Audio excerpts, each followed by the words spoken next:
Hai, gue Pita.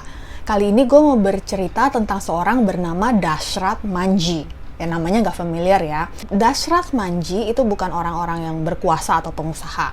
Dia adalah orang desa yang bekerja sebagai buruh tani di wilayah perbukitan Galore, India. Desa yang dia tinggali itu letaknya di balik sebuah gunung. Orang desanya kalau mau bersekolah, ke dokter, atau berdagang ke kota, cuma punya pilihan jalan mengitari bukit atau mendaki gunung. Suatu hari, istri Dashrath Manjhi sedang mendaki gunung dan dia jatuh dan terluka. Ketika mau membawa istrinya ke dokter, Dashrath Manjhi itu harus menempuh perjalanan 70 km agar istrinya bisa dapat perawatan.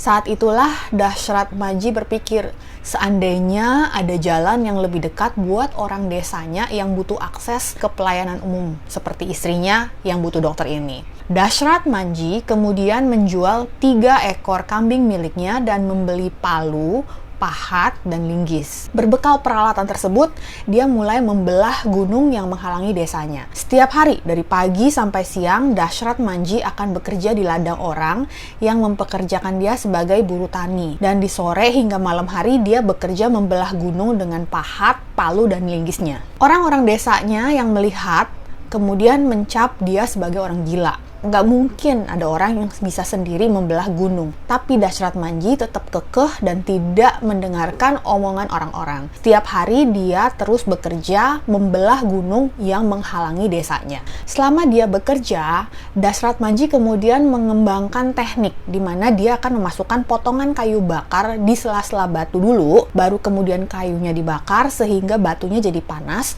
kemudian batunya itu dia siram air sehingga gampang hancur. Dashrath Manjhi bekerja selama 22 tahun, dari tahun 1960 sampai 1982. Ia berhasil membelah gunung, membentuk jalan selebar 9 meter, diapit tebing 25 meter, dan panjangnya 110 meter. Dashrath Manjhi berhasil memperpendek perjalanan warga desanya dari 70 km yang harus mengelilingi bukit hingga hanya jadi 110 meter. Selama bertahun-tahun banyak orang yang bilang ke dia, udahlah, kamu tuh orang miskin, yang penting kerja, cukup makan, gak usah buat yang aneh-aneh. Tapi setelah melihat hasil pekerjaannya, orang-orang desanya kemudian memuja dia. Dashrath Manjhi meninggal di tahun 2004, dan jalan yang dia buat karena istrinya itu kini tetap dipakai oleh orang-orang desanya. Gua sih berbagi ini karena ya berharap ini bisa jadi motivasi buat kita juga.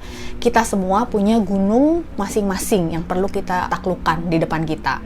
Salah satunya mungkin dalam perjalanan finansial kita menghadapi tantangan sebesar gunung. Banyak yang bilang, halah financial freedom, emang lu anak siapa? Lu nggak lihat utang-utang lu? Keluarga siapa yang akan kasih warisan ke lu sampai bisa mimpi, bisa jadi financial independent? Nggak lihat ekonomi sekarang kayak apa? Milenial kan sekarang generasi sandwich. Sadar nggak sih berapa harga-harga biaya hidup sekarang? Harusnya pemerintah nih yang turun tangan, bikin perubahan biar kondisi ekonomi membaik. Stop dengarkan kata-kata orang. Mari kita bergerak dan buka jalan kita sendiri. It's not about how much you make, it's about how you manage your money. Salam!